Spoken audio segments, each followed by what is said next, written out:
Yo, what's good? What's happening? We back, brand new episode of Threes from the Ring. This your boy Chris J. Glad to be back. Got the boy Tyler here. Yo, what's up, everybody? Happy holidays. Glad to be here.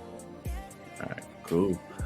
Hopefully Daytrail will join us on this episode. The man said I sent the man the time. He told me he was gonna take a nap at 3, and man ain't answering the phone, so he'll wake up and see what's going on. But with that said, man, this is Threes from the Ring. We appreciate you guys for watching, listening, having us in the background, whatever. We appreciate it either way, man. And with that said, happy holidays, happy New Year's, because by the time this drops, it will be New Year's. And we thank you guys. We thank you guys for just rocking with us, checking out all our content that we've been dropping this past year. We are actually over 500 subscribers, so we're blessed for that. Shout out to you guys for getting us to this position this past year. There's a ton of growth, and we're just looking forward to 2025 and where we go from here. But make sure you like, comment, subscribe to the Tweeking Media YouTube channel. Check out all our content we got going on there. Check out all our content on the TikTok page, as long as TikTok is still on this earth. At Tweeking Media, UTM Clips, and follow us directly on Twitter at 3s from the Ring, 3S from the Ring, and we're also on Blue Ski as well too. So, but let's go ahead and get right into this. We got fair amount of things to talk about. We'll go into wrestling first, because we're gonna give Daytra the benefit of the doubt and just assume that he will prefer to talk basketball anyway. So we're gonna give him that piece, right, Tyler G? Yeah, I'm cool with that. All right, cool. So let's go ahead. We're gonna talk about AEW doing things, because last night was World's End, so they did some things. So pretty much the main highlights is Edge is back. Adam Copeland is back. He popped up at the main event after John Moxley annihilated everybody in a fatal 4-way match, where he retains the title. So Edge and John Moxley turning into AEW Brock is kind of funny too. AEW Brock Lesnar, which is very unrealistic, but please, it's insane. But that's insane.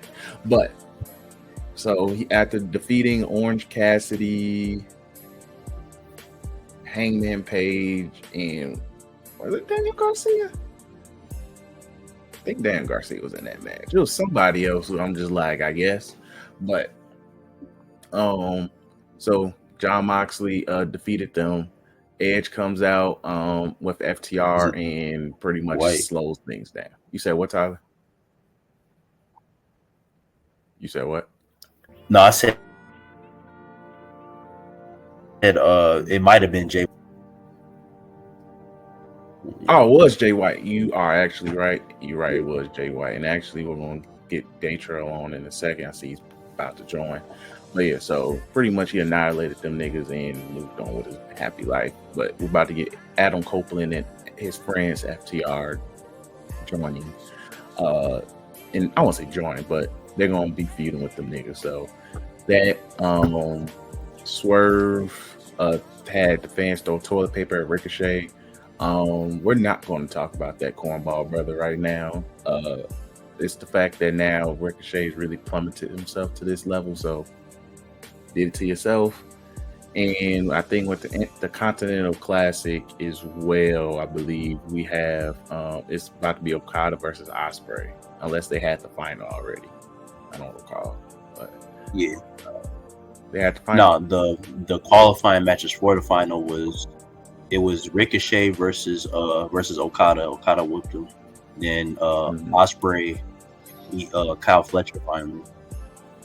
Yeah. I thought Ospreay and Okada and I thought Okada won already. That's what I was trying to remember. I think Okada won. Was it tonight? No, last night. Was it tonight? The World End was last night. Yeah. So I think Okada did win it all. Yeah, because Kenny Omega came out. There we go. That's what happened. Oh, that's so you can have Omega come back. Okay. Then Christopher Angels come out. I said Christopher Angels. Bald head folks that used to be with TNA and RH and stuff like Christopher that. Daniels. Christopher Daniels. He came out. He came out and said congratulations, Okada, on doing this, and then he introduced Kenny Omega, and they stared each other down next to the All In Texas sign, and yeah.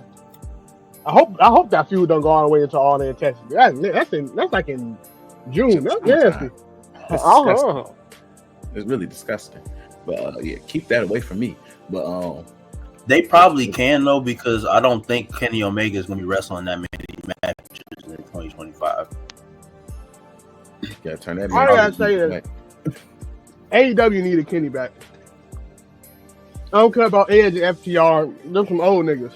Kenny an old nigga too, but he one of them old niggas that don't not know how to wrestle. So they needed these niggas back, bro. I mean that nigga back, bro. Yeah. I think Kenny is a bona fide star for that company, so they needed him back, bro.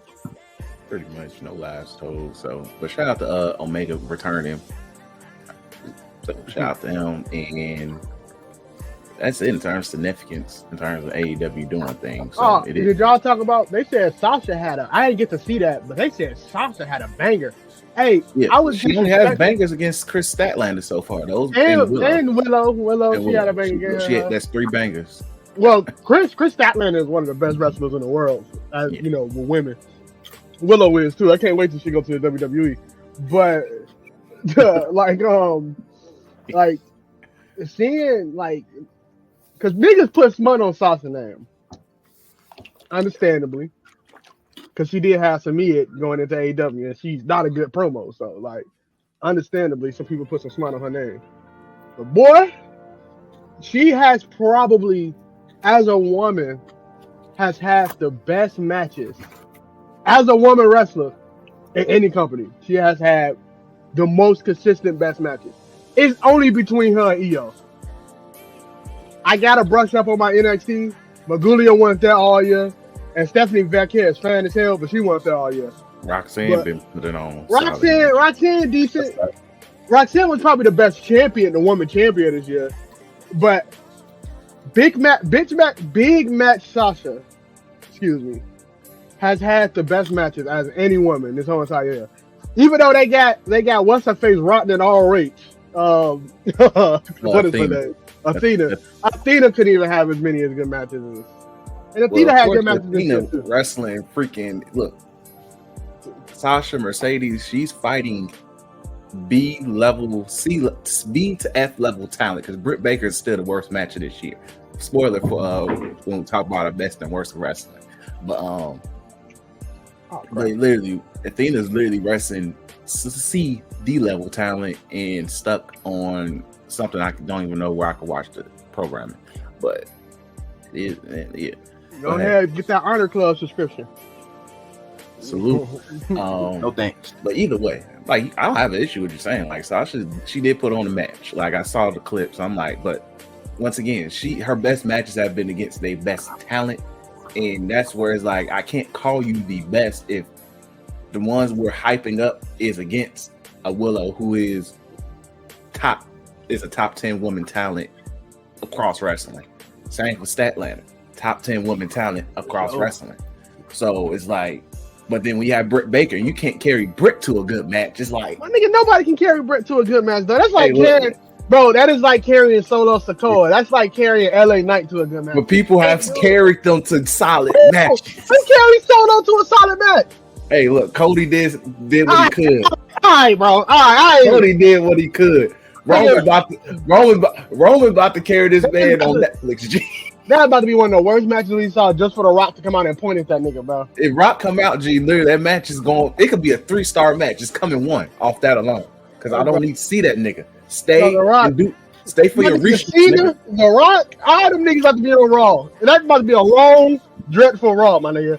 Yeah, it's going to be in California. So look, bro, remember. No, that Rock is doing reshoots from the live action Mona. He needs to stay and collect the Disney. My nigga, didn't that movie already come out? Oh, that was Mona too. I forget. No, they're doing a live action. That's the shit. They're doing a live action. Nasty work.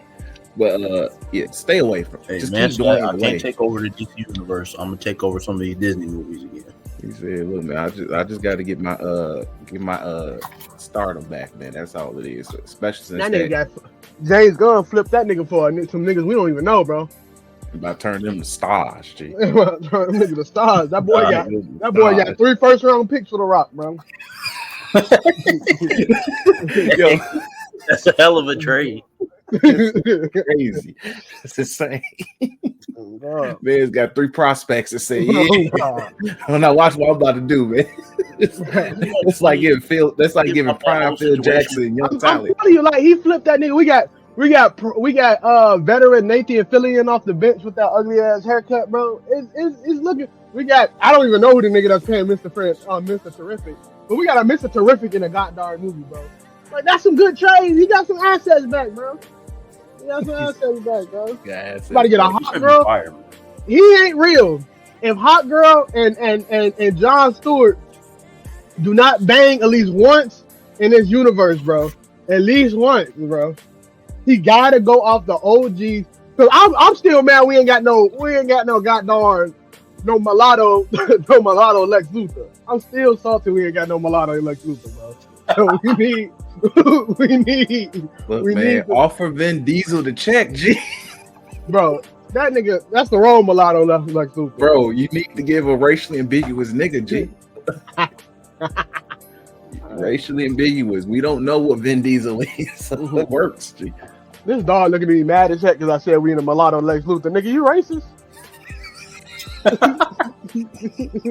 You might be right about that dog, G. That nigga might be racist, man. You got a Brian in your crib?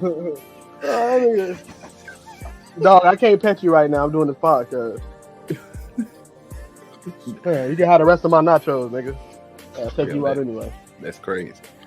That's crazy. But going back to the wrestling though, I will say I think women's wrestling was really good this year. Really I think AEW women probably had slightly better year than the men. I think they had the best year in that company, and that's saying a lot because they still they getting TV time. That is a plus. They still not giving enough TV time. You said what time? Even though for what they came from. Yeah, considering where they came from in the beginning, like where they was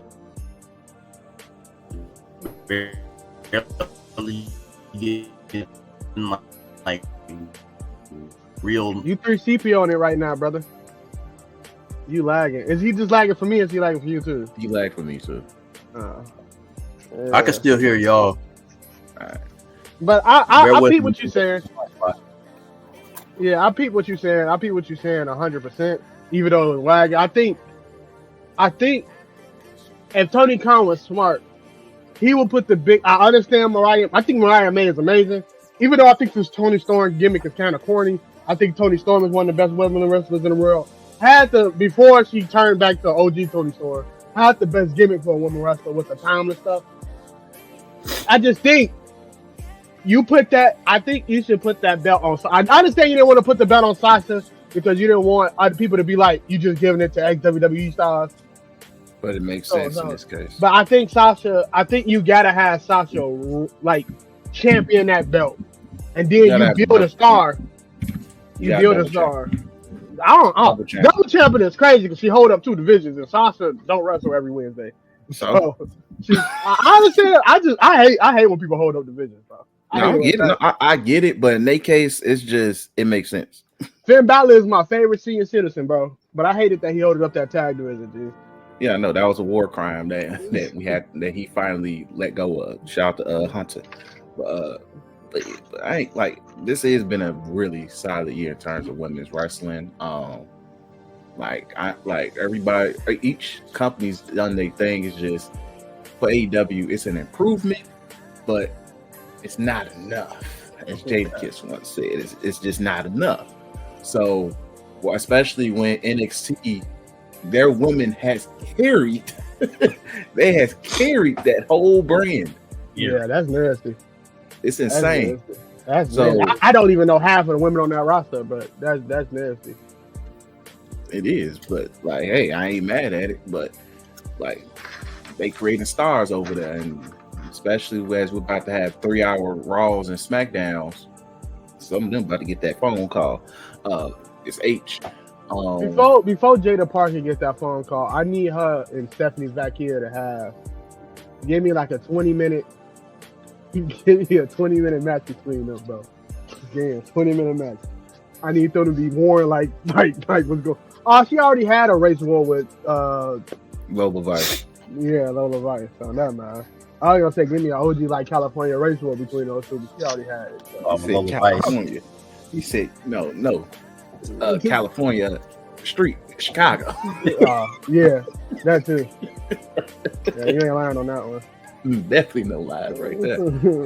Past Gage Park, it's a rap. Yeah, bro, nigga, it's bigger than a rap, nigga. You cook. That's what that is. And nigga, they gonna ask if you SD, you don't even know what that is. You're like, what's SD? You might either be up on a t-shirt or strip. One of those two things about to happen. It's a wrap. Anyway, but let's go ahead before we get into our best and worst. Just recap what's been going on in WWE post Saturday night main event. That was a couple weeks ago. That was the last time we recorded. Pretty much the main fallout of that was Gunther for one taking out Damian Priest and Finn Balor. Nothing new since then. Gunther's been chilling. Liv beat EO, I believe. Cool match. What else happened? She beat EO clean as hell. But we ball. We ball. That's all we can do. We ball. Then also the US title was Saturday night main event, right? Oh yeah, the women's So Chelsea Green won, which ideal pick, very much ideal pick. I'm a little shocked that it was Michin that made it to the final, but it's a good way to establish, hey, these are who we deem as our women's mid card. So yeah, I'm surprised they had Bailey all the way to that. Sometimes they put an established person to win the belt, but I'm actually happy that Chelsea Green won. She put in a lot of work last year and this year on just on the I'm jobbing. I got through in the dumpster. Niggas Metro Boomin said I stink. Like she put in a lot of work. So yeah, she held her end of the bargain. It's ideal reward, and once again, ideal person who should carry SmackDown's mid card. You did. And then even though I hate breaking up tag teams, RP Tyler. Even though I hate breaking up tag teams, Piper Nevin can get the rub off of her once his title reign is over and things of that nature. You can create a great story and have Piper Nevin champion your mid card after that. And it'll work out. Like between her, Michin, whoever gets not even just them. What's the little one? Gargano's wife. I'm about to say Candice Michelle. Candice LeRae. There we go. Candice LeRae. Once you got her, then whoever else you bring up from NXT, you have a solid rotation in terms of what's going on with that. And then, of course, Naomi, Jade, Bailey don't care, because it's Bailey. She's the ultimate team player. You have a rotation, at least SmackDown wise, mid card for that belt. But the main thing that happened with Saturday main event, the main fallout from that, Cody, of course, beats Kevin Owens, and Kevin said, you know what? Once these cameras come off, even though it probably would have happened at the end of the night, but if they wasn't on such a time crunch, I believe.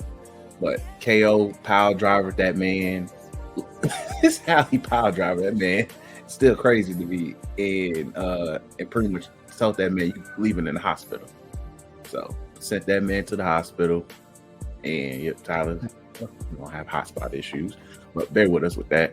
But either way, so those were the main things coming out of Saturday's night main event. But Daytra, you wasn't here the last time we recorded. Your thoughts on because I want to talk about the New Day thing and just excellent work with that. But just your thoughts on how it's been happening since the Big E got hold second. Yeah. Big E got Big E got did dirty. He flamed his blazing girlfriend. You never do that, bro. That's a cardinal sin. Oh God, you never supposed to flame a nigga blazing girlfriend. They did really good heel work. I think Kofi is doing good. I always hate Kofi as a heel. I think Xavier Woods bring the best out of him. That nigga blacked out his mom on a Christmas photo. Bro, that was hilarious as hell. Ain't that nigga Ghanaian? He got an African mama. I didn't even know how he was gonna get her alone to do that. But shout out to Kofi, like and Xavier Woods doing this. Hopefully it's a tag team title in their future. Hopefully. And then hopefully this leads to Big E beating the crap out of both of them. And saying, nigga, we friends in a New Day back. But either or, I think that their heel work is phenomenal. All right, I think I'm back, y'all hear me? Yeah, you good. And you know, Xavier Woods is always good on the mic and stuff like that. So yeah. All right, but yeah, so like it's just the evolution of everything and just getting them over as heels again. Because at this point they are, in terms of they got that quality go away heat, but in a good way. Yeah. But what got me was they still getting on this nigga even on social media, because I think Big E did something yesterday or the other day, and he was like, hold on, let me find it because that shit was funny as hell. But Tyler, your thoughts on just what's been going on with the New Day the past few weeks since Big E got hold? They've been doing a really good job of just drawing heat. Like it actually came a lot easier than people thought it would be, especially like with Kofi's situation. Like a lot of people don't really feel like you can hate Kofi, but Kofi is making it hard to like him. Like that nigga mama don't even want him around for the holidays right now.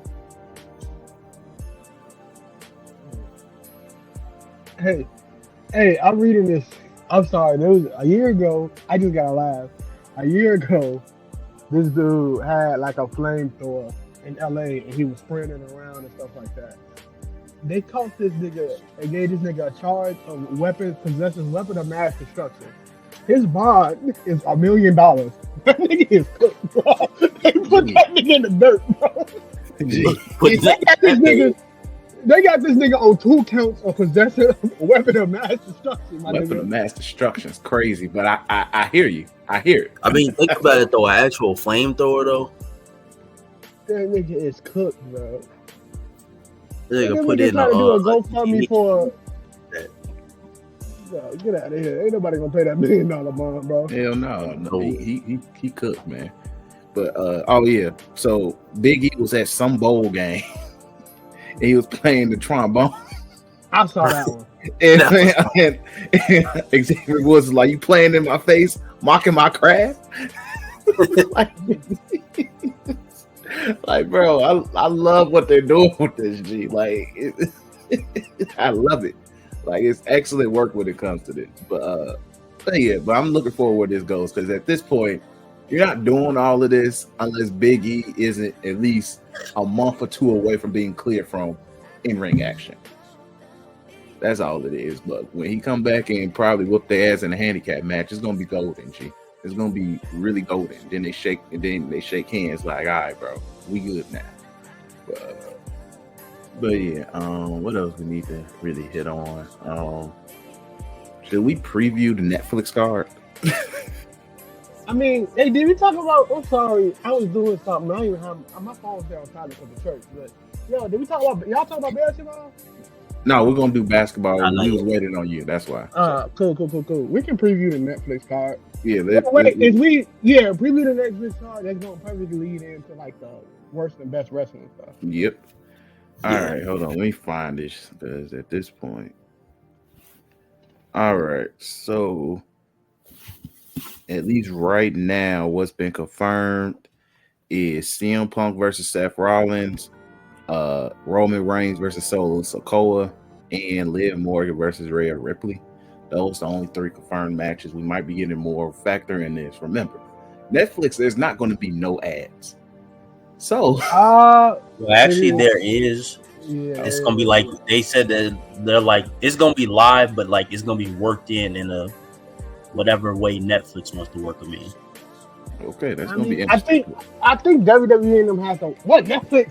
My nigga, Netflix got ads for them, the smaller joints, bro. For the what's it called? The like the smaller players, they got ads. So they already they gonna probably do that picture-in-picture thing where they got them side by side.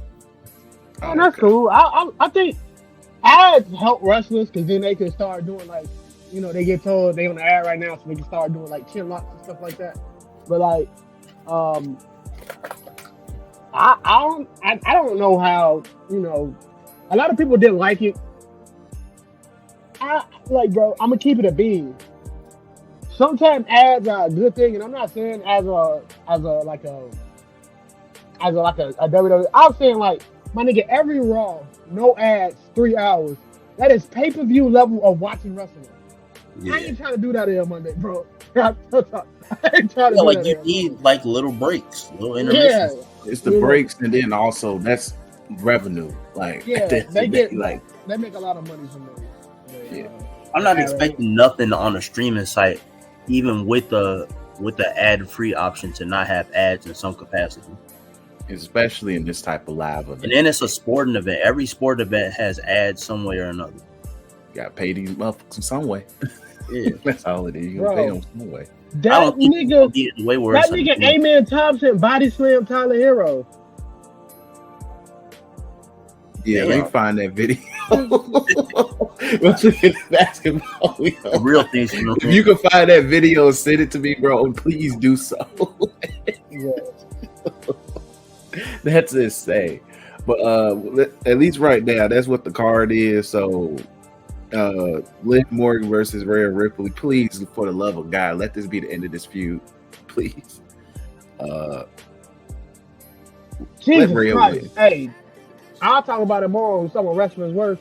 Hey, yo, please end that feud, dog. Please, bro. Yeah, like Rhea Ripley, please win, and we can move the hell on, because I believe Judgment Day is getting shipped off to SmackDown anyway. So please, who you got, Tyler?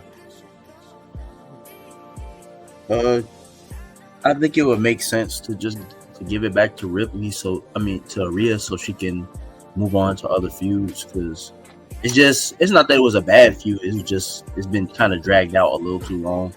Mm-hmm. Definitely. All right. And Trey, who you got? Bro, it's definitely Rhea Ripley. You put the belt on something that they try to view at pay-per-view level. You have Charlotte, you have somebody else come out and do the face-off, get this WrestleMania ball rolling. People saying Io should win the WrestleMania. I mean, the Royal Rumble. I'm cool with that. Give Io another title. I think she's the best wrestler in the world. I would champion Io being the best wrestler in the world, best women wrestler in the world for about forever. Damn near best wrestler. But I think, like, you know, no shade to Liv Morgan, no shade to Raquel Rodriguez. It just ain't working. Like, some people said it earlier when the feud started, but having a feud will revolve around Dominic is gonna be hard to keep that joint interesting. And it's the same thing on that end. So let's get this over with. Let's I'm tired of it, bro. I just seen a video where it went from the trip and twerking though, so set up for that. Cool. But next, Seth Rollins versus CM Punk. Thoughts? That joint is ending in a DQ. That's probably the safest thing you can do. That's probably definitely what's going to happen. If Mania not the move, right? Because I think Rock threw a rock-sized wrench in this whole WrestleMania thing, bro. Because we don't know what Cody's going to do. We don't know what Gunther. Because we might not see Rock, Cody might see Cena at Mania, which is crazy. Which absolutely makes no sense. Absolutely crazy. So that means Cena won't see Gunther. So that means Gunther might need somebody. And CM Punk is perfect for Gunther. CM Punk main event night 1 of WrestleMania or something like that. Get his WrestleMania main event. Everybody's happy. We all go home. But that means Seth Rollins got to get the short end of the stick and not get the WrestleMania match that him and CM Punk should have had. So if this is clean, that means we might see CM Punk versus Gunther at Mania. If this is in a clean, CM Punk just pin this nigga and get the feud over with, or get the rubber match started, we might see that at Mania. Unless you do like a triple threat with them, but you know. We'll see. I can kind of see that too. Like I said, I think it ends in a no contest. It's so many different paths in forks in the road for Mania. Like I feel like the road to WrestleMania for a lot of guys, like for even from top to bottom, gets crazier every year ever since they went to the 2-night format, which ain't a bad thing. Like you just have a rich pool of talent to choose from. But I just feel like you kind of do need to, regardless of Rock being there or not, you kind of do need to like put something solid in there, like for sure this year. Because last year it was cool the way it ended up, but they really did make it pretty uncertain last year, like what's really gonna happen until like maybe 2 weeks after, the whole Cody giving Rock his Mania match situation. But I think I just don't want to see Seth get left out this year, left out of anything like major this year. Like I know he's a made man and he he don't necessarily need the rub, but considering he was like Mania MVP last year, it would be kind of crazy to leave him out of a marquee match, even if it's not a title match. I think you put Seth. If Seth don't get the CM Punk match or a title match, you crank an IC title on Raw, throw that joint on the ladder, put Seth in that ladder match, bro. That's what you do. Even though, like I said, his knees is peanut brittle. I don't want to see that nigga. I'm pretty sure if Seth ever wrestled like without paying Tom Paul, you would see his kneecap. It's gonna look like Kawhi Leonard. But I think personally, like I think Seth cool. Like you said, he a made man. If this is the WrestleMania that he does nothing, you can build a story off of that. They did it before when Cody came back. The nigga had nothing to do with Cody. That too. I actually was thinking of that. Like this could be a catalyst for him. Like you adding another layer to another like justified like heel turn almost. Yeah. Which I do think is coming. Like it's gonna get to the point where Seth is just gonna be like, forget it. Since y'all want to keep cheering him, I'm gonna rock out this way again. And same thing for Drew. Drew was probably the best character on TV last year, so I definitely think he needs to be in some type of marquee major spot, title shot or not. Especially the way his character is going now, like it's looking like he might actually be in that position where he gets left off the card on purpose to further build his point of his character and everything too, if that's the route they want to go. Yeah, no, I don't think they'll go that route. They know how. Mania is 2 nights for a reason, G. So people be happy. So nobody feels left out until they sit there and be like, "Oh, there's no singles black wrestler match this year," in which I'm like, "Please shut the hell up and touch some grass." But I mean, they can. I think. I honestly I haven't really noticed that until people talked about it. If people want to have this thing about that and complain and stuff like that, even though the biggest woman wrestler in the whole entire world is black, it'd be like that sometimes. But I think Seth. We still talking about Seth, right? My bad. Okay. Yeah. I think Seth. I think he's gonna be good. I hope he's gonna be good. You gotta remember he's a Triple H guy too, so yeah. Ain't no. Becky might be coming back as well, so they definitely gonna have something for both of them to do coming. Look, man, when you H, you good, bro. No concern, bro. H look out for his people. So it's a lot of people who I'm wondering where they're gonna be for Mania too. Like even guys that are kind of like lower. It is, but outside of like the main core guys that we almost know for sure are gonna be on the card, like your Cody, your Roman, Seth wherever they decide to put him, Drew wherever they decide to put him, KO, Randy. Like, where's somebody like an AJ? Where does AJ fit this year? Where does anybody? Healthy. Remember that man's foot exploded. Yeah. Remember his foot exploded, G. I don't know. I mean, WrestleMania is like that. That's what I always say. Make a tag team. What you put that IC title belt on that damn ladder and have them niggas go crazy for it, though. Pretty much. Speaking of which, are they not doing the is the tournament final for the women's IC title coming up? Yeah. I think that final's actually on Netflix, if I remember correct. Okay, so that'd be 4 matches in, I believe. They're gonna fill that 3-hour card up. So I mean, and then you also see they're gonna come out and have probably a 20-minute promo.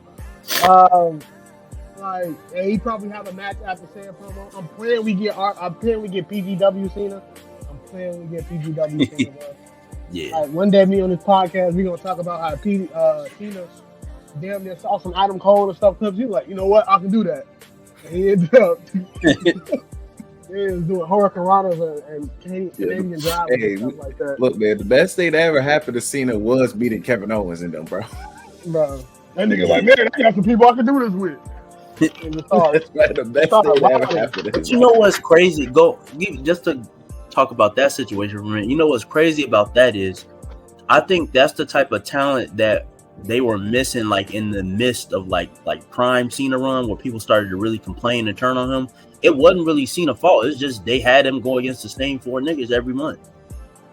Man, well, all I gotta say is Cena could have had some crazy matches during his run of terror, but I think that Vince McMahon had a type of like he definitely had a type. Look like, and thus we got what we got. My feet is broken. I'm so freaking mad about it, but thus we got what we got. And Right. I mean, eventually he got done off. So we got it late in Cena Prime, but eventually he got. I just pray Cena not washed. I just pray he's not washed, bro. He balding too. I just hope people. Logan Paul that made it. I really don't want to see that. I don't want to see Logan Paul, period. But when nigga did lied and retired, so he's coming. Hopefully that can. But when he on promos for this, yeah, he was at the Netflix yeah, hype thingy. So look, it is what it is. Last thing for the Raw Netflix, more like this will main event. So get ready for quality 30 minutes of Bloodline cinema. Solo versus Roman in the battle for the Eula Fala. More likely, please, for the love of God, wrap this shit up. Please, Roman win, so we can move the hell on and go to better things. That's all I ask for better. Because at this point, we already know the new Bloodline. They got to deal with they're in the mid card now. Triple H banished them to the mid card. This is the last main event run we're going to see from Solo until Jacob chooses to Oral Blast, betray him, and we get that at Mania. So get ready. Probably the better spot for them. Like, you probably put them in if Camacho ain't back by around that time. You probably do a 3-man match where they go against 3 guys on the on the roster, more likely being a Braun Strowman or somebody. That ain't gonna happen all the way up to Mania, G. I mean, they gotta have them here in some capacity, though. No, Jacob's gonna betray, and we're gonna go from there, man. That's all that's gonna happen, bro. Just get ready. I think it's too soon, though. I don't think it's happening. No, it's not. It's perfect. Perfect timing. You can only. They're not ready to pull the plug on it. You can only solo "I love you" so much until it gets stale. Especially when you're in the mid card, bro. But you haven't even teased this. You can start. See, Triple H can do things at the whim. It can start. If Roman beats his ass. I'm sorry. We about to fly to it. The worst thing in wrestling this year is that Bloodline stuff. I cannot stand it. Okay, Roman Reigns, the GOAT, will never disrespect him in my life. Solo Sikoa sucks. There's no. I don't want to see him in a mid card. Turn your I need camera him to on be. when you do that, so we for the clip. I mean, I'm not in the space to do that. But there is in no realm where I personally think Solo Sikoa should do anything after Roman Reigns put that nigga in the dirt. Okay, he was never the tribal chief. He never had the Ula follow, whatever the heck you want to call it. Cause I'm sorry, Samoans, don't stop the crap out of me. But I personally believe Solo Sikoa sucks. I'm with them South Koreans. He sucks. Okay? He sucks. There's nothing redeemable about that man's wrestling, about that man's gimmick. He got good comedy chops. Make him a comedy man. Put that goddamn Rikishi thong on him and make him a comedy act or something, bro. I don't want Solo Sikoa in any main event. The future's bright, and some of them WWE stands. I just want to call them stands. Be like, the future's bright, and be having Austin Theory and Solo Sikoa right there. Them niggas huff. They huff, and there's nothing else you can say about it. They huff, my nigga. There's nothing redeemable about their characters. There's nothing redeemable. They can wrestle inside the ring, my nigga. They got goddamn niggas that play D1 football and realized they couldn't get to the NFL inside that goddamn training center knowing how to wrestle.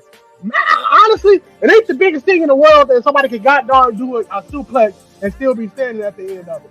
But nigga, Solo Sikoa is absolute garbage. There's nothing good.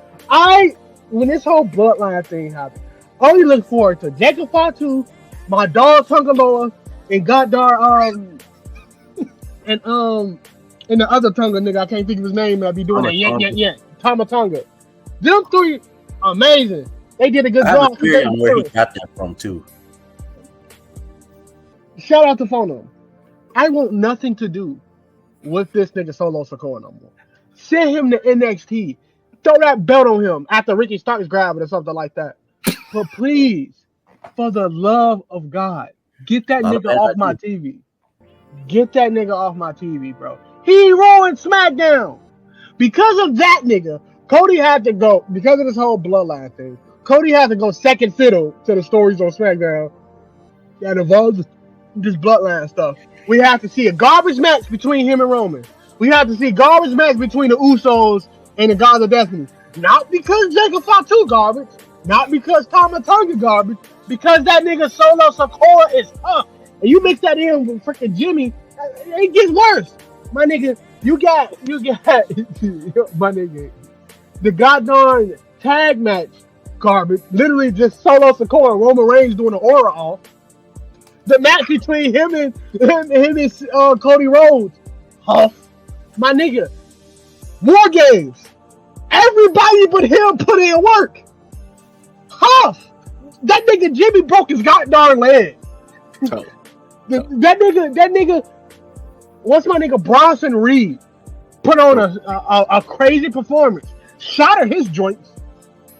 What did Solo Sikoa do? Do that goddamn thumb spike and call to the day. Huff!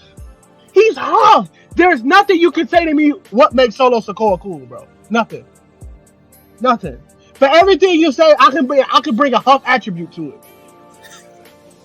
There's nothing. There's no reason this nigga should even be here. You know how we got, like, Austin Theory was called an injury stunt because of Vince McMahon? If that nigga Dwayne The Rock Johnson was in a wheelchair, we would not be seeing Solo Sikoa, bro. Straight industry plant. Tell me what he does good. Name of the episode, Solo the industry plant. Tell me what he does good. What does Solo Sikoa does good, bro? They good. And again, I rock with the Samoans. You know what? I want no smoke with any of the Fatus or Noes or anything like that. Hey man, when Rikishi come at your dojo, somehow he's gonna find him. This is gonna be the one person he find. And I hope he do. I just gotta outrun that nigga. Now if you talk about like Jacob and all them niggas, cook. Rikishi, just got outrun it. But They gonna like send I Haku said, at your doorstep, that bro. hey, shout out to Haku. Put that Rikishi diaper on that nigga and have him doing a stink face for the rest of his career, bro. I want nothing to do with this nigga, bro. Okay? Bro, we are about to get the worst match on Raw. The worst match on Raw is about to be Roman Reigns versus Solo Sikoa. Because Roman Reigns is freaking phoning it in. He's been doing that for like the last... When Roman Reigns shouts out, all he got to do is go in the ring and start staring at niggas. Other than the Cody matches, the nigga been phoning that stuff in, bro. And Solo Sikoa sucks. So we about to get Roman Reigns staring at the crowd in Jacob Fatu for 20 plus minutes, and then Solo Sikoa trying to wrestle. I don't want it, bro. I want nothing to do with any of that, bro. I'm sorry for taking up this time. I apologize. It's probably 3 minutes of me just screaming into a microphone. Niggas who's listening to this, I apologize. But Solo Sikoa sucks. He sucks. I purposely turn off SmackDown sometimes when this nigga comes on the screen. Pause. I can't stand it. I'm sorry. I just had to say it. I was gonna say Rhea Ripley and them had a worse feud, but at least Rhea Ripley can wrestle. At least Liv Morgan can try to wrestle. At least Raquel Rodriguez can start doing that posing and stuff like that.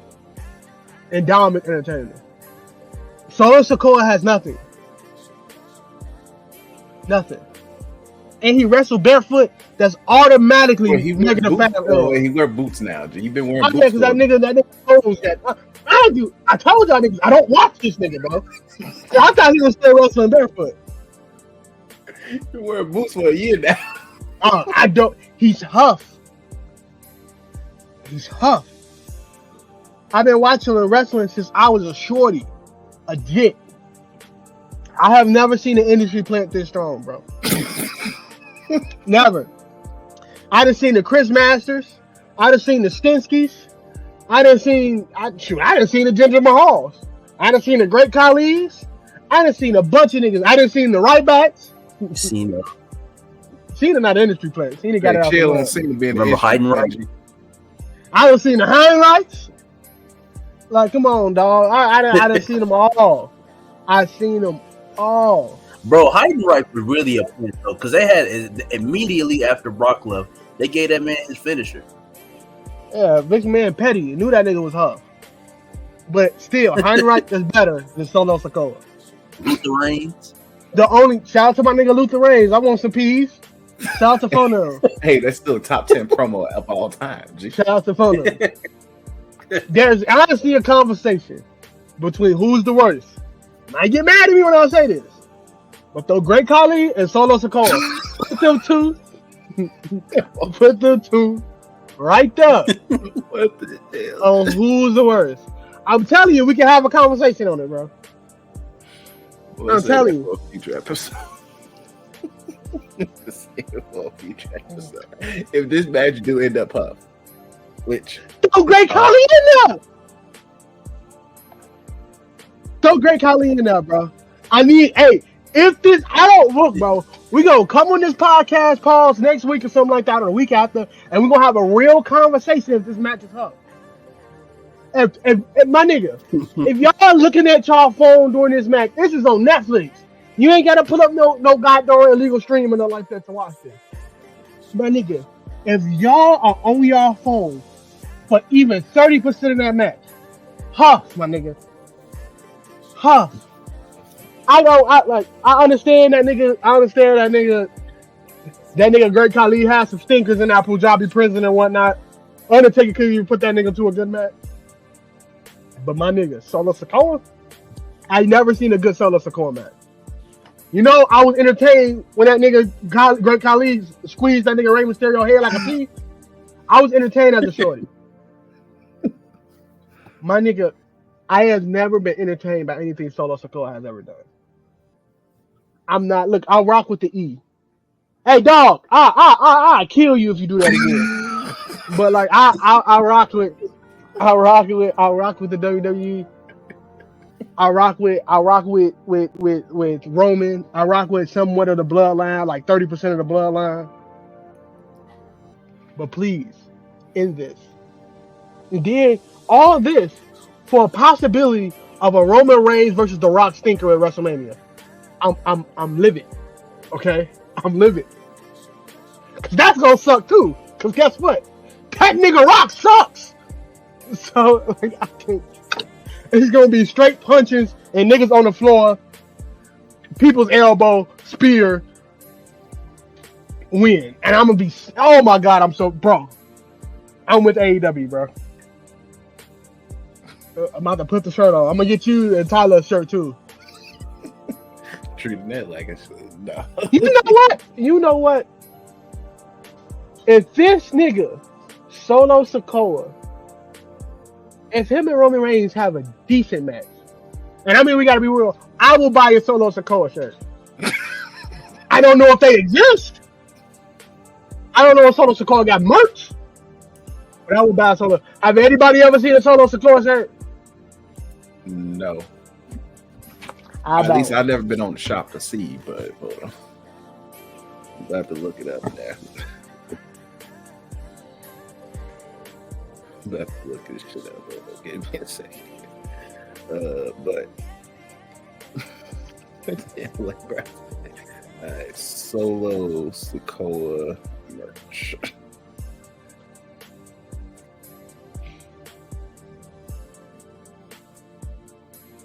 Let's see. Solo SIKOA merch.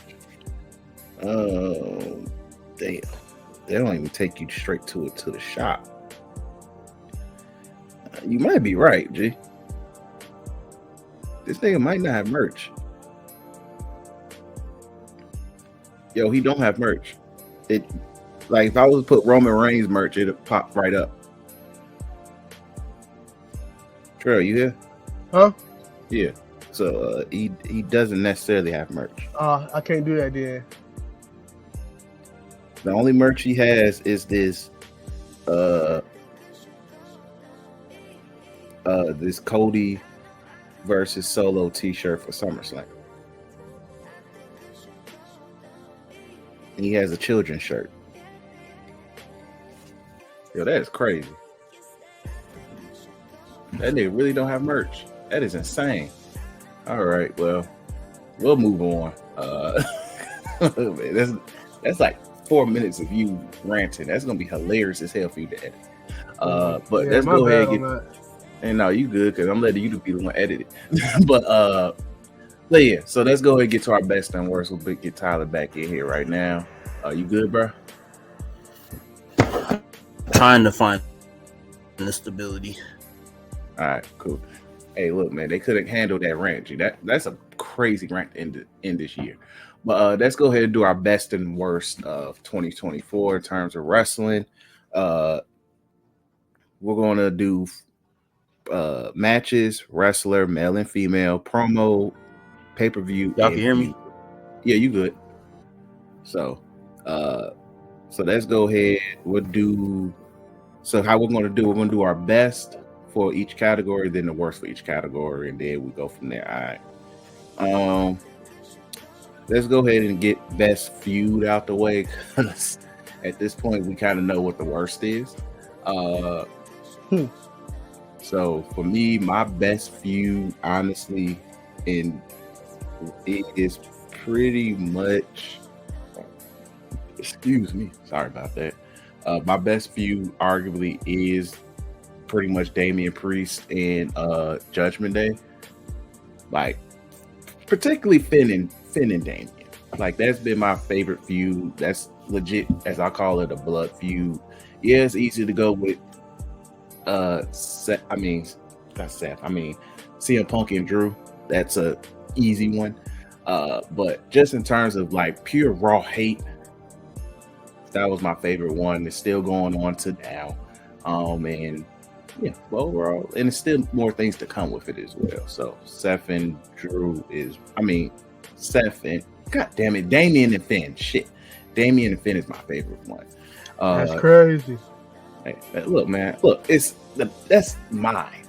It's easy to look. My best match is going to be self-explanatory. Like, that was still one of the best matches of this year across all brands. But yeah, that's my best one. My worst is pretty much we're in agreement. Live in Rhea. You know, I think you after your rant we know what yours is, but Live in Rhea mainly because it's just dragged too much and it's very much a repeater constantly and it's getting on my fucking nerves. So that's my best and worst feud. Tyler, you good? Can y'all hear me? Yeah, you good. Yeah, you good.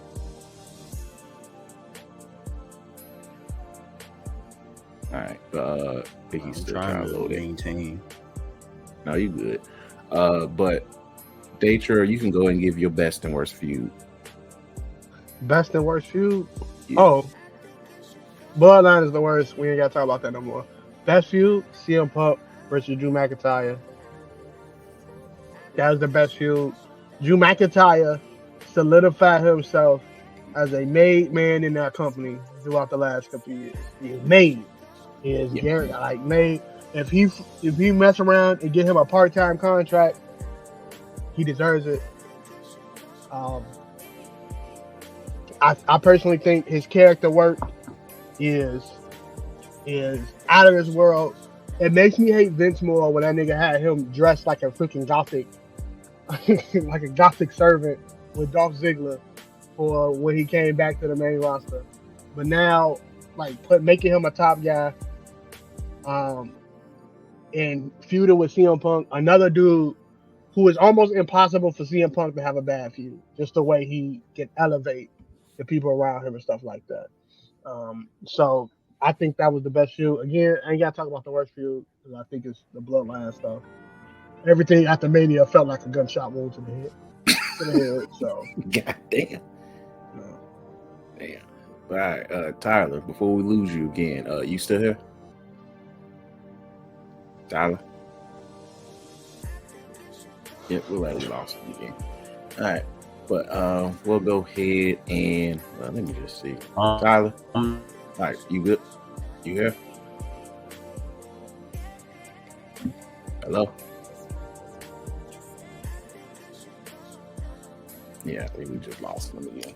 But once we get Tyler back, we'll get his. But we'll move on to best promo of the year. So what was best and worst promo?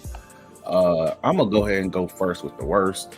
And I'm gonna go to the other company here because this is kind of easy, self-explanatory here to go with that one because they have plenty. And I have to sit here and say, and it hurts me to don't even really hurt me, honestly. Fuck them. Mercedes had one of the worst promos. It was, I think, the promo after she won the TNT title. That was horrible.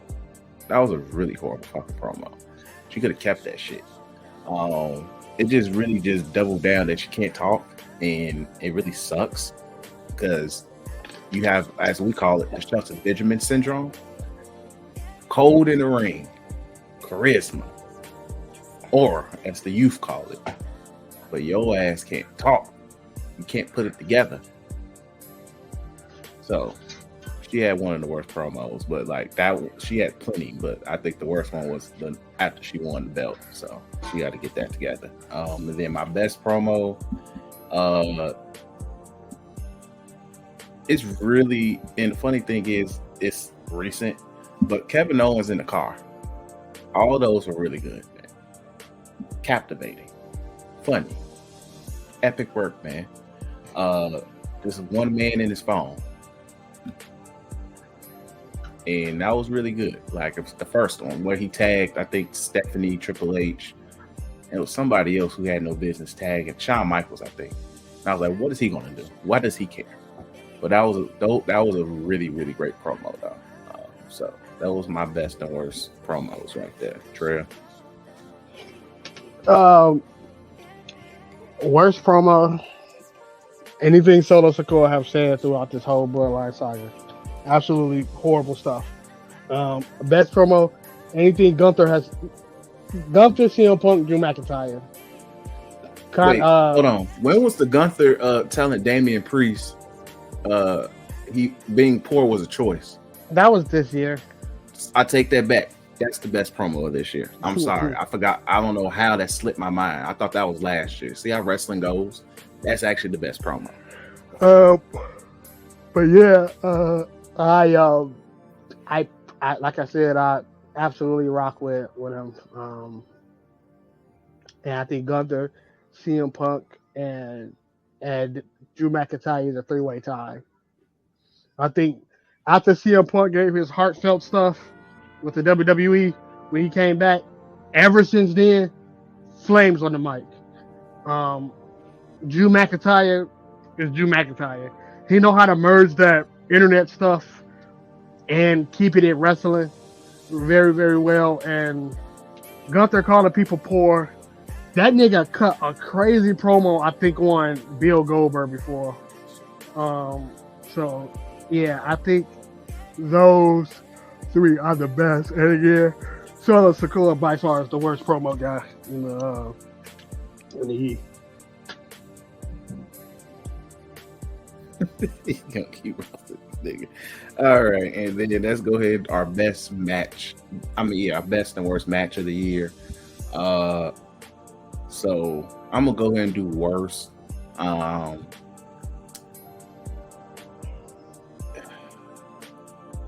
I'm gonna side with you. It is a solo match. It's just I'm trying to pick a one. They didn't have a match. It was a match with Jimmy. It was a match with Jimmy that was really fucking bad. Yeah, disgusting. Yeah, so it's self-explanatory. Like he did that to himself. So salute when it came to that. Now best match. This was plenty to pick from, but easily Drew versus CM Punk, and they had all those matches in Trilogy are arguably top 10. But the best one is still the what you'll call it, the Hell in a Cell match. That was easily best Hell in a Cell match we've had in years. Cage match. I thought that was Hell in a Cell. Oh, that was a Hell in a Cell. Yeah, that's I'm like, gee, that wasn't.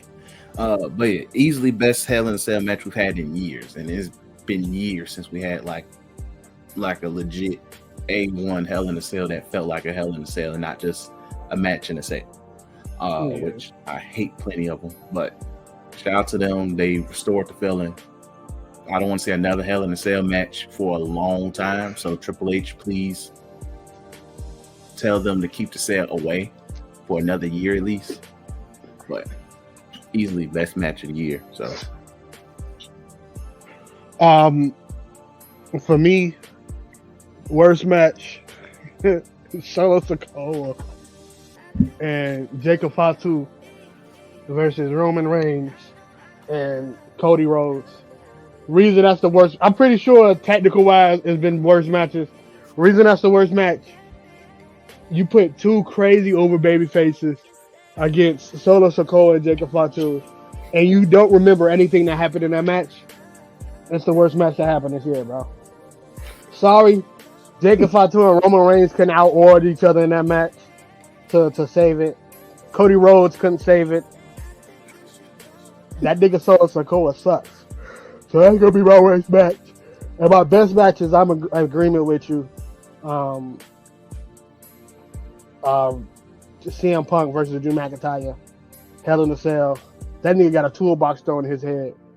It was an extremely amazing match. Again, CM Punk really is the best in the world when he lock in, bro.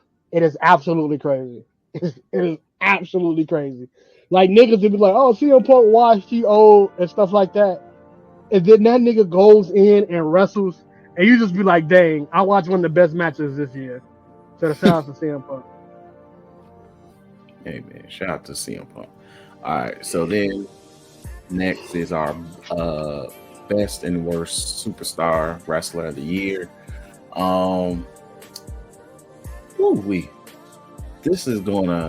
This sucks to do. I hate to do it. I'm gonna do worst first.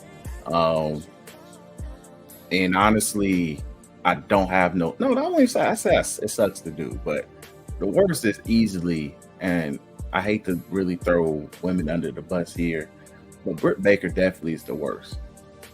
Easily, like, bro, you know how bad you are when your promos don't hit as hard as they used to. then Mercedes Moné couldn't carry you to a solid match. It wasn't even a solid match. Some of her stands had to be honest. You know how hard it is for her stand base to be honest about anything? That was actually a kind of stinker. And it was because of Britt Baker. She has not been back since.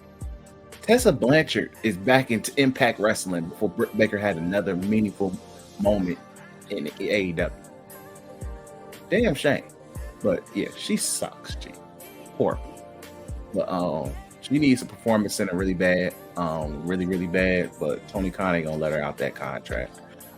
Because his fear of my nigga, I was screaming Britt Baker is in a performance center.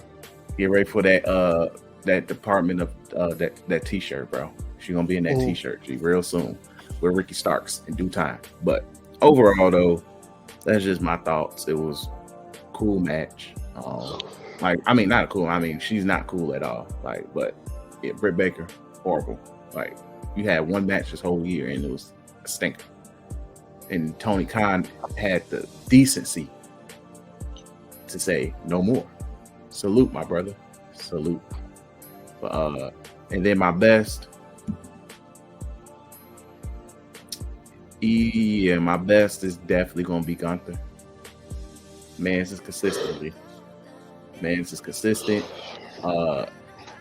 Held it down with the IC title. Elevated it earlier in the year. Gave it to Sammy. Proceeds to win King of the Ring. Dominates. Has been carrying that title really well. Good matches, great matches with almost everybody. Promo, consistent. Look, man, Gunther's definitely number one. If Cody wasn't stuck in bloodline hell, I think he would be having a case. But Gunther easily number one. And you respect that nigga, G. Respect my nigga. So for me, I'm gonna go worst wrestler of the year. Definitely Solo SIKOA. I don't think anybody has come close. Honorable mention. No, Jimmy Uso funny, so never mind. Definitely Solo SIKOA. Best wrestler of the year. It was close to Gunther, but CM Punk is probably the best wrestler of the year. Again, didn't have as many matches, probably somebody like Gunther. Had an injury that messed up his WrestleMania stuff, but really turned up when it came to the Drew McIntyre stuff, and now he's started to feud with Seth Rollins and is just getting better. So, and I hate to say this because I was calling this nigga Naperville Phil probably 3 years ago, bro. He was definitely he was Naperville Phil, G. For good reason. For good reason, he was Naperville Phil. And now he is probably one of the highlights of WWE. So shout out to him. But that's it for me on that one. All right. So yeah, that's pretty much it in terms of wrestling. So we'll go ahead and transition over to basketball. Hopefully Tyler Phone gets his act together and he can join us back. So let's go ahead and talk hoops. I forgot to make a little thingy for it, but Christmas was pretty good this year in terms of hoops, G. Especially with all the dumbass ratings talk that people was kind of over exaggerated on. I get it, but it's also y'all being weird. But Christmas was really good. All 5 games, 4 of the games was good. 4 of the 5 was good. All the stars who stayed healthy had their moments. They did what they were supposed to do. Give us quality entertainment. Shout out to Wemby. Yeah. And they dropped 45. What was it? Almost 45 at the Garden. They ain't near one if his teammates just knew how to hold on to the ball. But that's why the nigga plays center. So he escapes those allegations. But Wemby had a good performance. Ant, that dude once again had another star making the experience, telling people he's legit should be the new face of the league, especially at the end of that Dallas game where they should have really continued blowing them out, but Kyrie said no. Lakers and Warriors, nothing I can really say with that one. That was a classic game altogether, especially once AD got out due to his ankle. Proceeded to give us a great game. I didn't watch the Nuggets and Suns because at that point, life, and I forgot what was the other game. I forget one. Oh, Sixers and Celtics. That was a decent game too. Especially the Sixers, they're getting together, slowly getting together. Yeah. So I can take credit. They just need to stay healthy. That's all it is. They just need to stay healthy. And if D'Lo hits the buyout market, makes sense. Need another guard off the bench. So, but overall, like Christmas was good this year. Christmas was really good. Your thoughts? I agree with everything you said. Christmas was decent. The games was decent. Shout out to my GOAT, LeBron James and Steph Curry. Them two niggas are destined to have good games with each other when they go against each other. Shout out to them. I think they locked in and said, we going like Brian said in the in-game interview. I love the NFL, but Christmas is our game, and he really showed that. So shout out to my nigga Brian.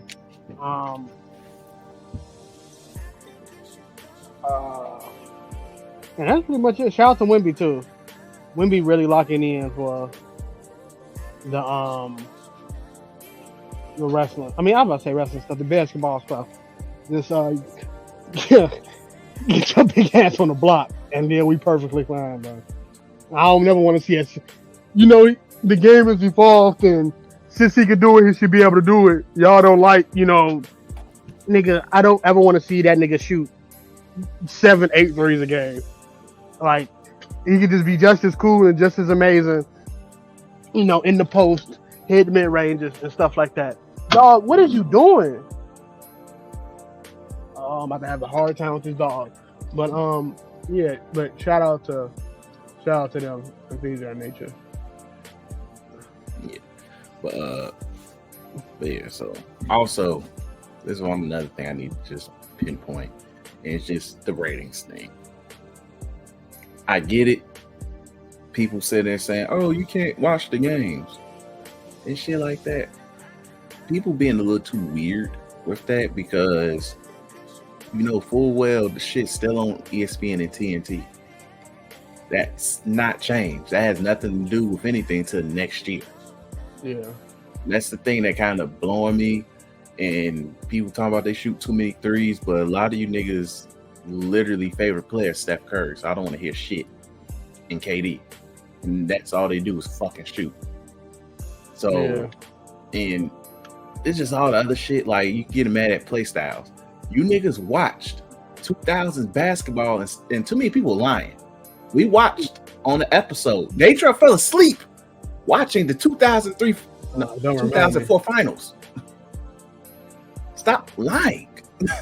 I watched it as a kid, and looking back at it, it's not good basketball. If I can watch the 80s and I can watch the 90s, I might be able to watch freaking Bill Russell in the game and be like, you know what? This is I'm enthused from first to fourth quarter, but I'm damn sure cannot watch 2000s basketball and from start to finish, unless it's Shaq and Kobe on the court penetrating niggas. Crazy verbiage. Yeah, that is crazy. Yo, that is crazy. Yo, look, man, that is crazy. That is insane. Especially if both of them got wild allegations. But either way, y'all know what I mean. Yo. Moving on. Moving on. My God. But point is, y'all was cool. If y'all sitting there and say, I've lived it. Living it is one thing. Rewatching it is another. Because as a kid and as a teenager, you don't know what equals quality basketball, G. Simple as that. As you mature, you sit there and grow and love the game. If you're a fan, you grow to love the game. You realize that wasn't the most ideal brand of basketball. Niggas was isolating and scoring 25 points as a team high. And then everybody else is between 12 and less. And you telling me that's a good brand of basketball is a lie. and that's just the 2000s. 2010s, I feel like that's a good mix. But to me, y'all worrying about the why, and overall it should just be, look, watch the fucking product. Dude, is a lot of people making shooting threes? Yeah, it's a copycat league. People ran more pick and roll because LeBron did it. Till Steph Curry and them became a thing. And everybody ran isolation in the 2000s. Unless they had Tim Duncan or Shaq and KG on their team. So what are we doing? What are we doing? So conversation and stuff is head ass, and I just want people to do better, love themselves, and we go from there. But, I do want to just say, I understand that people with the ratings and stuff like that. I do agree with you that some people are putting some of this stuff ain't got nothing to do with the ratings. I mean, like with the style of the game, honestly, a lot of it has to do with the NBA and TV deals and not being like, we can't watch Bull games. Like me and Chris, I don't even do it no more like I used to because I can't watch the games that I want to. But like League Pass, we can't watch Bull games on League Pass. And I don't think any of us has, because don't the Bulls have, we only can watch it on what? Comcast Sportsnet or something? No, so now it's a Chicago Sports Network that is charging, this is the grace, it's charging everybody $20 just to have the package for Comcast, YouTube TV, and unless you have an antenna, which, bro, I'm not about to put an antenna on none of my fucking TVs. It is 2020, about to be 2025. I'm not no, but it shouldn't be where WGN, Comcast Sportsnet / NBC, Fox don't have it where you can watch your local sports thing. That is crazy. Chicago have a riot if the Bears was under that, G. They would riot. Man. The Cubs too. But even though the Bulls is mid and the White Sox are huff, so the White Sox ain't a big color of blue, but let it be the other two teams I just mentioned, it'd be a freaking damn, gee, they will shut that place down. They will burn the studio down. But like, that's one thing. But you can't sit and tell me that with you paying a subscription of either, you having access to one of the two. You can't sit and tell me you don't have access to TNT or ESPN in some capacity. Yeah. I can't buy that. So it's just, yeah, part of it. I will say this. The league do have to do a better job promoting the new stars. I would say that for sure. Yes. But blaming the overall on-floor, like the game evolves, G. Simple as that. Like, as I said, 2000 was ISO heavy. 2010 was a little bit more team-based. And then now everybody shoots. 80s, niggas was clotheslining each other. 70s, they were doing crack. For sure. So 60s is segregation, the same thing for 50s. So it's like, what are we doing? Y'all tripping over style of play when y'all champion the way that the team that kind of pushed this era chose to play. So it's just, I can't buy that. Like, if you have an issue with everybody shooting threes to an extent, I don't want to see niggas over 7 feet tall shoot threes unless it's Kevin Durant. But and yeah, can Wemby shoot threes? But I would prefer him to be in the shoot less than 3 range. Like, if he shoots 3 a game, I'd be happy. Like, but other than that, I don't have a problem with anybody else shooting a bunch of threes. It's just, I don't want my centers doing it countlessly, you know, unless it's a cat. Cat can legit shoot. Yeah. Jokic probably does it ideally when he wants to, and he's the only one I say should have, him and Cat should be on with the green light because they can legit shoot. Everybody else, I'm like, get your big ass in the paint. Get your big ass on the block. Get your big ass on the block. Get a post fade and go from there, G. Like, that's serviceable enough. But like, saying you want to see more mid ranges, G, that is the worst shot in the league. I'm fine with it being used for people who can actually shoot the ball or legit know they range and be like, all right, this is the best way for me to maximize a jump shot. But like saying, oh, I need to see the role player shoot threes is shoot mid ranges is crazy. No, I don't want to see that. I don't want to see Gabe Vincent shoot mid ranges. I don't want to see Josh Giddey shoot mid ranges. I don't. They shouldn't. If they're going to shoot, let it be a layup or a freaking 3 or draw a foul, and they should be fine. But that's just my thing. People being a little too weird with it, especially after Christmas. Hearing the percent of viewership went up, I'm like, significantly. So what are we doing? So yeah, I agree with you. But let's go ahead and move on. It's safe to talk about the Lakers again. I think they're currently now. I know they at least for 3 games in a row, but they won their last 7 out of 8. I believe they lost a random ass game to Detroit, which is one of them teams they just always lose to. Ever since LeBron made Isaiah Stewart bleed, they pretty much treat them like arch rivals that aren't arch rivals. But yeah, Lakers been playing good brand of basketball lately. They've been figuring it out. So we'll break our no longer talking about the Lakers curse on this episode. And also for good reason as well. Like, they played a good game on Christmas. They've been playing well even afterwards. They've been playing really well. LeBron's been playing really well since he took a week off. So he's been playing well. AD's back to being real consistent again as well. And on top of it, he's beat Sabonis twice. He's beat Sabonis twice or 3 times. So shout out to AD in regards to that. So he's starting to beat the European allegations. But they did make a trade, a very significant trade, where they acquired Dorian Finney-Smith and Shake Milton. Shout out to him still being in the league for one. For D'Lo and I think it was Maxwell Lewis or what the hell his name is. Some random nigga that be bounced on the G League. And 3 second-round picks. Overall, that's a smart trade for the Lakers. They needed wings, actual wings, because Cam Reddish sucks and he should not be in the minutes. Dalton Connect, he's been a solid rookie. He's just been inconsistent lately as well. But you got another shooter and a guy who can legit play defense. Prayerfully, Jared Vanderbilt can come back because that dude is hurt and don't even know what to say in regards to that.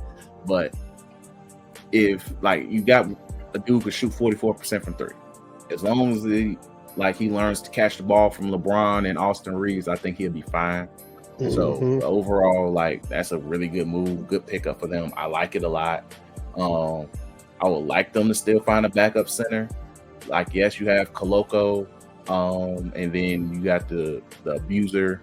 I think he's hurt right now, and Christian Wood still hasn't even touched the court yet for some odd reason. But if you can find hurt too. Oh, he's still hurt. But if you can find a legit, true backup big, I think they'll everybody else is playing well. Rui's been playing well. Austin Reeves is in the stretch where he's playing really good. He might play bad for next week for all we know, but he's been playing well. And so as long as your role players, your core players are consistent, I think they'll be fine. Yeah. I'm happy my GOAT getting a better team in his last years of the NBA. Hopefully, they can make a run. I do think they need to make another move. I don't know what that move can be, but I do think they need to make another move. I just hope for that, to be honest with you. I don't know if they need another guard. I don't know if they how to say. I don't know if they need another guard. I honestly don't know what they need. Rob Pelinka needs to try to keep the job though. So hopefully he's able to lock in as a GM. But yeah, I'm just happy. I think Dorian Finney-Smith is somebody they should have got a long time ago that would have helped them out a long time ago, to be honest with you. So, but I'm happy that they was able to get him now. That's wing depth, like you were saying, which they desperately needed. is at sometimes it's not even just you know, they need wing depth for the other wings in the league. They need wing depth to switch on that nigga Joker. Some people need cooking niggas, bro, just to have able bodies to switch and do something. Because nigga Joker switching on Austin Reed or Braun is sometimes is cooking, bro. Or what they did to D'Lo is also horrible. So I do think they should try to go get a center. Maybe like a Nicholas Claxton if they can afford it. I ain't even gonna hold you if you can get Drummond back or something like that. Go for that. Just a rebounding and a center who can, because unfortunately, and I say this with respect to Lakers Nation or whatever, unfortunately, in order for you niggas to even compete, we're not even talking about going against Boston. To even compete, they have to run through that Serbian. And until they find a way to beat that goddamn Serbian 4 games in a row, I'm sorry, they kind of could. Oh, yeah. Like, because you gotta see folks. You have to. You're seeing them. Period. So, I just pray, hopefully, that they lock in and do what they got to do. But again, shout out to the Moons. Robert Pelinka somehow keeps his job every single time, bro. I don't believe he should, but somehow keeps his job every single time. It's absolutely amazing. Absolutely amazing. So, hey man, whatever voodoo he holding on to is working. Straight. But yeah, shout out to the Lakers. JJ Redick, keep doing your thing, bro. Like, you're figuring it out. And chemistry, overtime chemistry is going to kick in too. But let's go ahead talk about Pat Riley told Jimmy Butler, hell no. Told that man, the only way out of Miami is out of a box, man. You ain't going to make no dance. So, bro. That man, hey, put it in a press release. That's the nasty part, man. That man made a press release, G. You made a press statement, G. You got it in writing. It's a no. I'm sorry. That's crazy, bro. That nigga Pat Riley always been like that, though, which is the funny thing. He always put not even just the organization, but the team before any player. And shout out to that. I think, like, it's a culture in Miami that even though they might not be like championship ready right now, but it's a culture in Miami that no matter who you are, you have to respect it. And it's not about trading assets to get the best player in the world. You know what I mean? Not even just that. Not even because that sounds crazy. But what I'm trying to say is, it's not just about Jimmy. It's about that culture that they bring. And to be honest with you, I would rather like put the culture over the player. Like, because I'm not to be that guy, but Jimmy, to me, I ain't gonna say he overrated, but he is like somebody that, like, he's one of the greatest players in the league, but I'm not putting my franchise behind him. Like, not behind him, but I'm not putting him before my franchise. I'm not letting him tell me who I should go get and stuff like that. Like, nigga, we gonna figure out what's better for the franchise, and you just gonna have to rock with it. So, however Jimmy is disgruntled and things like that, whatever reason he disgruntled, it be like that sometimes, Jimmy. I'm not gonna hold you. It honestly be like that sometimes. And just lock in. Honestly, where are you gonna go?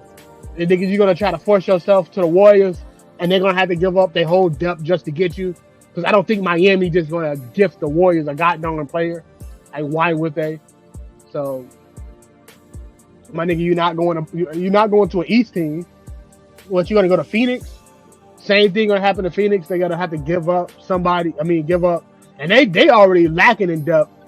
They just was able to make their team playable. They're gonna give up more depth for you. I just don't see it I think they happening. can do Bradley Beal and Jimmy straight up. Why would Miami take that? Why would they take that? What do you gain? You already got what's that look? You already got Tyler Hero at the guard spot. Who are we going to take up half of the? Why do you need Bradley Beal? Mm-hmm. Just being honest, why would you need that nigga? Mm-hmm. I don't know either. Shoot, that's how I feel when I heard the Rockets was interested. I'm like, why? You got youth. I think the Rockets. The Rockets definitely got youth. I think the Rockets are a good spot for him, just because. How do I say it? Just because I think they not only got youth, but they youth play hard. But again, who do you give up? Because they're gonna ask for Sengun. They're probably gonna ask for Jalen Green. Who do you give up? Do you give up all your draft assets just for Jimmy Butler? Hell no. So like, what we doing? That's the only thing I'm like. Then what we gonna do? But that's how I see it. What do I want to do? I just like I respect Jimmy. I respect everything Jimmy has done as a player. But to be honest, my nigga, I'm not putting my culture before you. Just not doing it. The Heat culture works. Everybody not gonna win the championship, but developing players to win a championship, they doing it, nigga, and they know how to make players look better than what they already are. And I don't know how they do that voodoo magic, because Gabe Vincent got a check because of them. That nigga huff. Nigga stinks. Nigga stink. But no, like, I ain't mad at how Pat Riley going about it. If you want to leave, you just opt out, G. But you gonna finish this contract, Tim, man. So, like, I ain't mad at it unless he gets a offer he can't refuse, So, so like at the end of the day, because they value Bam more. Like if I would too. Like Bam has shown like if they can find a way to successfully run the offense through him, do it. But I get it. It's how Spo runs things. But I really like. They know he's expendable, but it's like, gee, I'd rather you leave for nothing than me just knowing I'm getting some teams BS or whatever, depending on who's offering. Because I'm gonna ask for what I can. Like, but they also know he ain't who he used to be. That's probably the thing. And then also other trade things going on. Pelican said everybody's up for sale except for like I think they said when they young dudes. This one they young. They young dudes. Trey Murphy is the other dude. Let me look at their roster real quick. Hold on. It was I gotta look at their roster. They said everybody but Trey Murphy, Herb Jones, and it was another dude. It might have been Yevis Missy or some shoot. One of them dudes, but those were the three dudes they said is untouchable. So with that said, Zion is on the trade block. Brandon Ingram stay on the trade block, and probably the right offer. DeJounte Murray is on the block too, which is funny because you just got that dude. But I don't see Zion getting traded during the trade deadline. I see more likely being McCollum and Ingram being the ones being traded. But McCollum kind of cooked. He make a lot of money, and I don't know what team is going to go for that. He makes a lot of money for his position and the player that he like. I wouldn't pay for that nigga. I'm gonna keep it being. His numbers this year. Hold on, because I know he's not good enough. Hold on, let's see. Dang, you making $33 million this year? Yikes! All right. Wait, is this season? Hold on. He's averaging 21, 4 assists, 4 rebounds. Yikes, shooting 33% from 3. Yikes. And 2 turnovers a game. But pretty much ain't nobody else playing, so obviously he's gonna average 21. Somebody take him. It just depends what you're giving me. Like 33 million is not crazy, but it's crazy still for CJ McCollum. But if he's still able to give me 21 on a night basis, and even then, let's just say you put him on a team like what's a contender? Put him on a team like the Bucks or something where it will help to have another decent. Jesus Christ, no, I take that back. No, because I don't want Dame and CJ back together by no means. But like, it's really nowhere he could go where you'll be like, yeah, we got CJ McCollum, we locked in. Because thing is, on a contending team, that 21 turns into like between 10 and 15, but it's going to be a better efficient 10 and 15 because he'll be at best your third option on the court, because I'll tell his ass he's coming off my bench. So at best he'll be your third option on court. Other than that, he'll be like fifth or third. But like, man, I can't even think of a team. It really ain't nowhere for this nigga to go. Maybe the Nuggets, because I heard the Nuggets is in the market for another guard who can play make, which makes no sense because you have Russ and Murray. I don't know. Even the Nuggets, what's the only how you go for him if you're gonna plan on trading Michael Porter, and even then, I'm not trading Michael Porter for CJ McCollum. Like, you don't. I think the only way you get CJ off your team if you put him in a Zion Williams package. It would be that, or he'll be in a 3-way trade as a salary dump. I know you could throw him over there. I think you can throw him over there, like probably back to the Blazers or something like that. They got a crap ton of guards. I mean, like you said, salary dump. Yeah, he'll be in a 3-team like you call and be like, hey. You could probably try to get something from Brooklyn, like one of their good players. Brooklyn looking for players to like for salary dumps and stuff like that. Yeah. Like we'll give us a second, we'll take his contract and go from there. But I think still the Zion one is probably still the most interesting, which I get. The man has yet to play, I think, over 60 games yet in his career. And it might be like 6 games straight. That too, 6 games straight. But I said 60 games for a season. But I thought you said 6 games. I was like, damn, that nigga ain't been injured that much. But either way, Zion might need a reset. He might need a team with a better training staff. Shit. I don't think he liked New Orleans, even when he got traded to it. I think he was focused on the Knicks. But if I'm the Knicks, I wouldn't even go for that nigga. No. Nah. Because what you got already is working. Yeah. You're a perfectly well-oiled machine. Like the Cat and Brunson duo is crazy right now, and I ain't about to mess that up by sacrificing any of my role players, any of the Villanova niggas for Zion. No, hell no. Oh yeah, like I think even with the Knicks, like you also gotta have a team just like the Miami Heat, but not necessarily culture, but can understand the weight of playing for the Knicks organization. Like Jalen Brunson, a dog, he can deal with that. Like Cat, technically from around there, since he's from New Jersey, he can somewhat deal with it. And Mikal Bridges and them is not that big of stars for it to even matter. But I don't think Zion can deal with being Huff on the Knicks, bro. Bro, once they catch that man at eating a chopped cheese, bro, it's a wrap. Right. It's like sending Zion to Philly or something like that. It won't work. No. Hey, but if I'm Minnesota, yeah, Minnesota's Randall. Good, look, we know you want to get rid of Randall. Give us Zion, and we'll go from there. Figure it out. But and just hopefully it works there.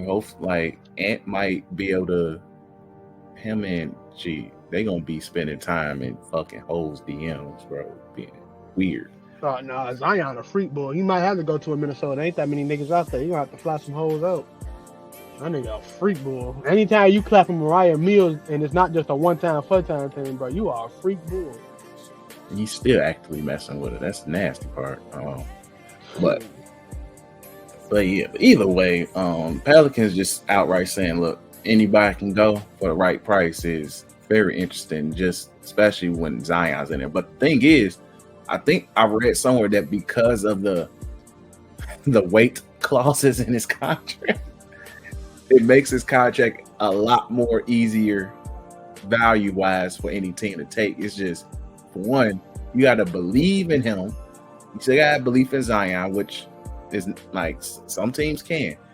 And then you just have to really make sure, I feel like the main thing, you got to have a solid training staff. Solid training staff. You have a team that, some people said send them to Houston.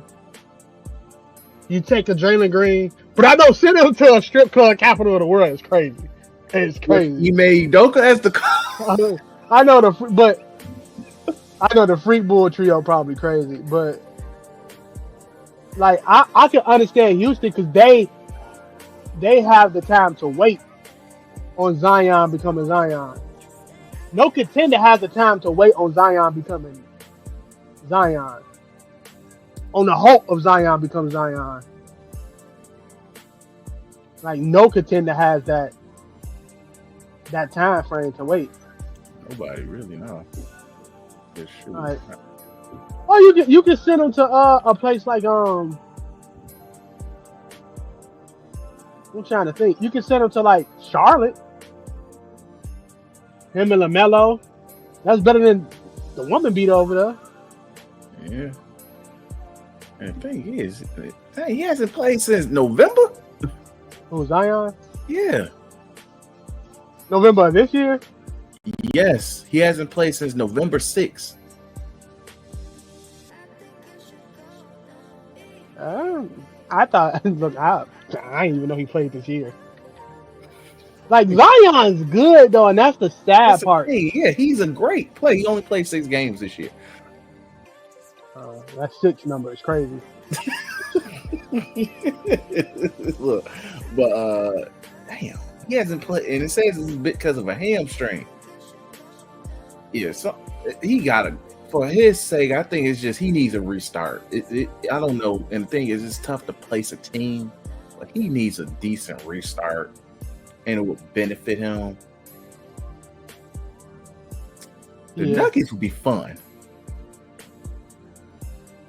Nuggets is cool.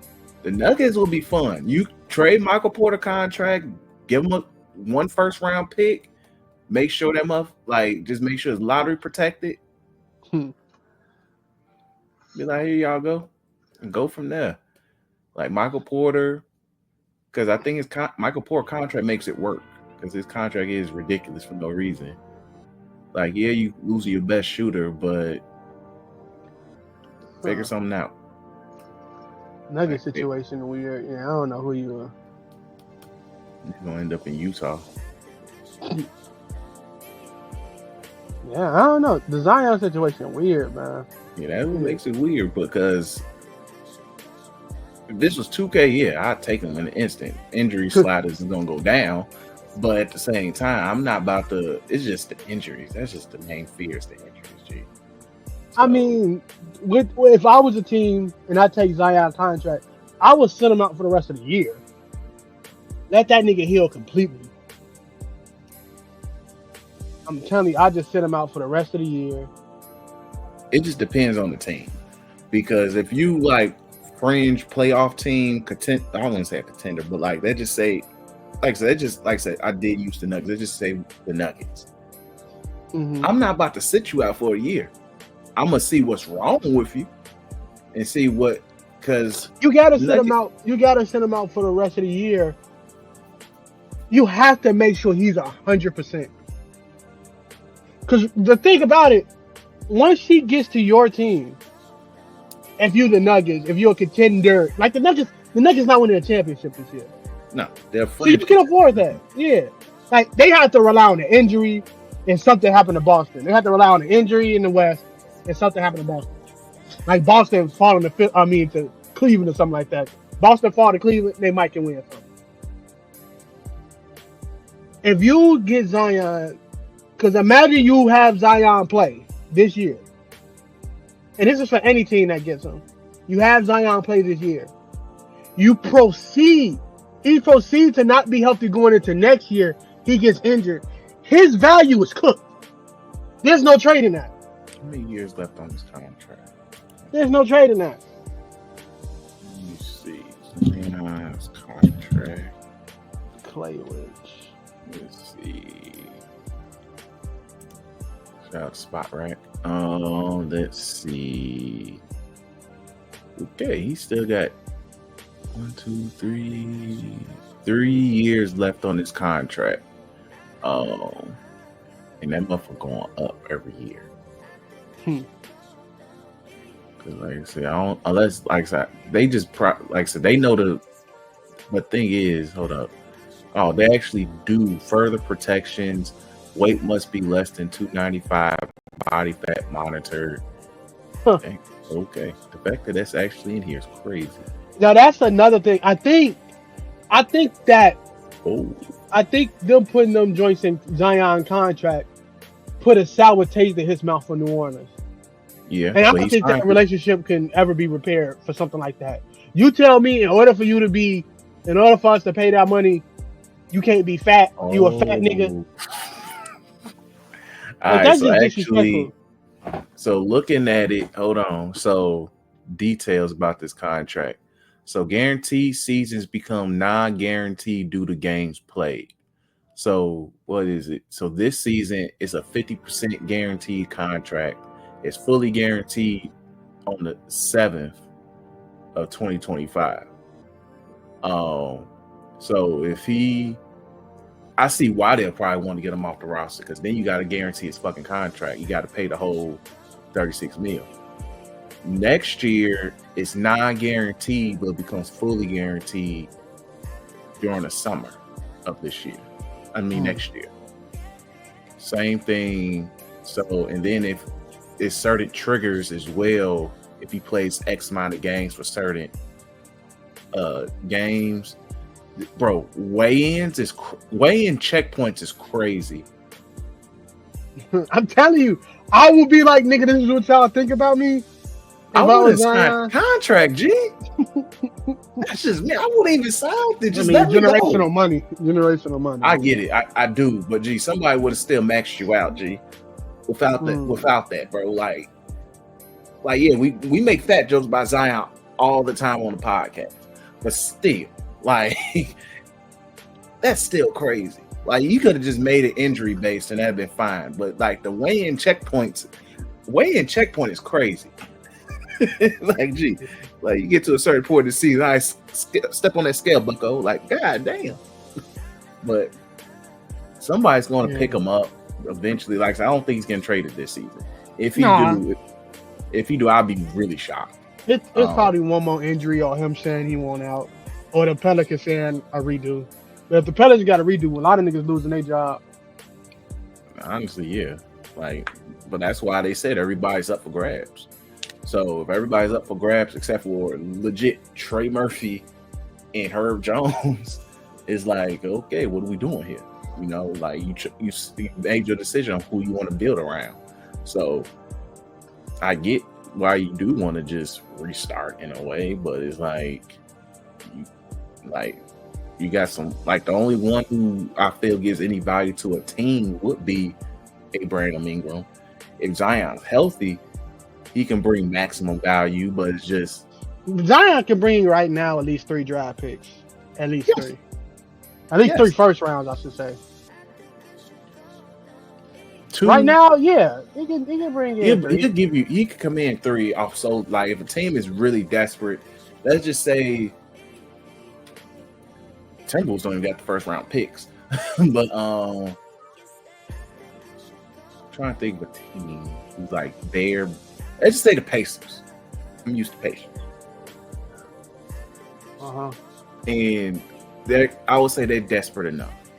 Zion and Siakam on the front court is disgusting now that I think about it. Yeah. But let's just say you trade Miles Turner, a couple other niggas for Zion, and you throw in 2 first rounds one is non-protected, one is a swap, one is like lottery protected or whatever. Yeah, I take my chances if I'm somebody like that. If I'm a team like maybe the Rockets, you ain't getting Jalen Green, and you're not getting what's my man's name, the center? His name just slipped my head. Sengun. But we'll give you 3 first-round picks. I think you can get Jalen Green 2 first and then Jalen for Zion. I think you get him. You could, but at the same time, I just don't see him. I'd be like, nah, because like arguably Jalen Green been in the league for how many years? 4, because he just signed his rookie extension this past. I mean, 4 years. He ain't for the money he's getting. He ain't take a leap. Sengun took a bigger leap than he did, and none of us thought that. Nobody. I did. I was high on Sengun, but I don't know. But overall, like you could, but at the same time, it's more like, okay, I'd rather just give you goddamn Van Fleet, the white dude they drafted this year, and Cam Whitmore. Take them. We'll take our chance with Zion. Hopefully, Udoka helps him practice discipline, which is hilarious coming from him. Freak ball discipline? I don't know. Hey, but keep them away from the strip clubs, and we figure it out, you know. But it's not many teams I feel will be confident and say I'm about to give up 3 first rounders, and I'm pretty sure the Pelicans gonna be like, we want 1 or 2 of them non-protected. That'd be the main thing. Is like what type of first round? Like I'll do a pick swap. 2 of them be pick swaps and 1 protected. But I'm definitely not giving you 2 unprotected for this nigga. I'm sorry, no. Like it just depends on the type of first. But I'm not a GM. Could be, but who knows? But let's go ahead and wrap this up. It's getting late. But we appreciate you guys for watching. Appreciate you guys for supporting the brand this year. This is going to be the last pod we do this year all together. So with that said, Happy New Year's. Hope you guys had a very Merry Christmas. Y'all holidays was swell and well. For New Year's, just make sure you guys stay out of trouble. Have fun, but stay out of trouble, man. Do what you're supposed to do. Be where you're supposed to be. If they tell you to check it out, don't check it out. Go the other way. Safe travels for those that's traveling, because I'll be on a flight in a couple of days. And just enjoy y'all New Year's, man. Enjoy y'all New Year day. You gotta work. That's unfortunate, but either way, you guys enjoy yourselves. Be safe. But with that said, make sure you like, comment, subscribe to the YouTube channel. Make sure you check out all the videos we got, content that we have for you guys. Check out the TikTok page as well. New content coming out real soon with that as well. And check out Threes from the Ring at Twitter as well at 3S from the Ring, and check out the Blue Sky page too. That's it. Peace. Peace out.